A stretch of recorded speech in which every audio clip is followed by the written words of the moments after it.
Bonjour Monsieur Katakou. Bonjour. Nous aimerions ce matin que vous nous parliez un peu des partis politiques. Mhm.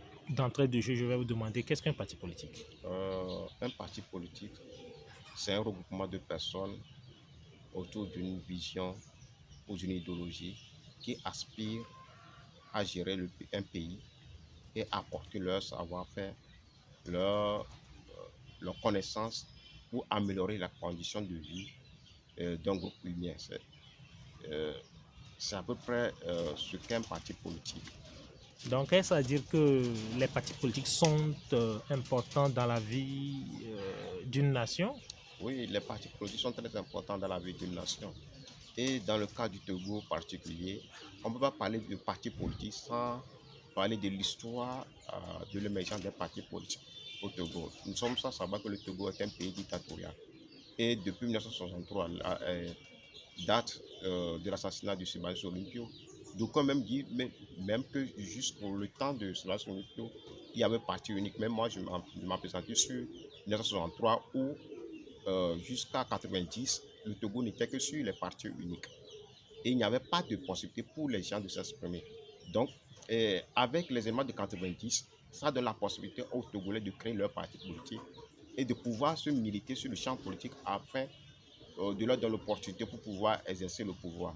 Mais la question aujourd'hui est de se demander, dans un environnement politique, quel doit être le rôle des partis politiques et comment est-ce que les militants des partis politiques doivent se comporter. C'est ça la question principale. Parce que si aujourd'hui on voit nos partis politiques, on a l'impression que nos partis politiques agissent comme si on était déjà dans un régime démocratique. Or, au Togo, nous avons les institutions démocratiques, mais il n'y a pas les principes, les valeurs démocratiques au Togo. Nous vivons dans une dictature pure, où le régime nous impose une dictature pure. Donc, dans ce cas d'esprit, comment est-ce que les partis politiques puissent agir? Parce qu'aujourd'hui, il y a un débat qui se pose actuellement par rapport à la question de l'importance des partis politiques aujourd'hui. Après 30 ans de lutte, les gens se posent la question sur l'importance des partis politiques aujourd'hui. Est-ce que qu'a apporté réellement des partis politiques? Et il y a certains même qui viennent jusqu'à dire que les partis politiques sont inutiles. Est-ce à dire que nous devons retourner avant 1990 pour retourner au parti unique? Est-ce que c'est ce que nous voulons? Bien, quelle a été la cause réelle qui fait que les partis politiques que nous avons aujourd'hui soient devenus des éléments de conflit interne au lieu que nous tournons nos énergies vers l'adversaire commun qu'est la dictature qui est en place? Euh, Est-ce à dire que le Togolais milite beaucoup dans les partis politiques?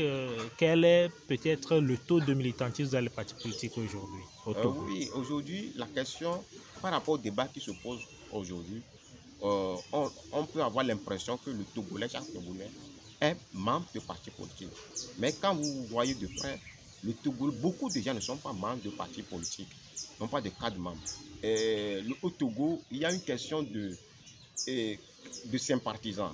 Il n'y a que peu de personnes, moi je l'estime à peine 5% de Togolais qui s'engagent réellement dans les partis politiques. La plupart des Togolais ne sont pas membres de partis politiques. Ce qui fait que les partis politiques au Togo, après 90, l'enjeu devait comment créer des cadres pour pouvoir permettre à l'élévation de la conscience politique. Ceci n'a pas été fait. Le débat a été tourné trop sur le culte de personnalité. Parce que de 1963 à 90, l'animation, le champ politique est animé par une culte de personnalité de la personne de Nyasi Beyadema. Après 90, il y avait, on n'est pas arrivé à s'émanciper de cette culte de personnalité qui était dans le parti unique d'Eyadema. On l'a ramené d'une nouvelle forme dans nos partis politiques qui est comment? C'est-à-dire, on veut créer un leader pour le peuple. On veut amener le peuple à croire que sa libération ne va venir que d'une seule personne. Donc, on crée des discours pour créer des mythes autour d'un leader. Et à un moment donné, on revient encore pour dire que ce leader n'est pas bon. Et on crée des discours pour détruire ce leader, pour encore monter d'autres personnes. Ce qui fait qu'il y a une forme d'infantilisation de la masse qui est là. Au lieu que nous adoptons une culture pour amener la masse à s'émanciper, avoir une conscience politique, en fait que lui-même puisse avoir l'œil pour pouvoir analyser les faits de la société, en fait de déceler ce qui est normal ou bien ce qui n'est pas bon, et comment est-ce que lui-même, la masse même puisse mobiliser toutes ses énergies pour pouvoir affronter la dictature en place. Même nous ne le faisons pas, nous amenons la masse à intégrer dans son mind que sa libération ne va venir que d'un parti politique, d'un leader. C'est ce qui fait que jusqu'à présent, le Togolais ne se voit pas capable elle-même de mobiliser toutes les énergies. Il y a certes les gens qui vous disent que le Togolais a assez fait. Mais la question se pose, la question se fait, et c'est tellement aussi que le Togolais a assez donné.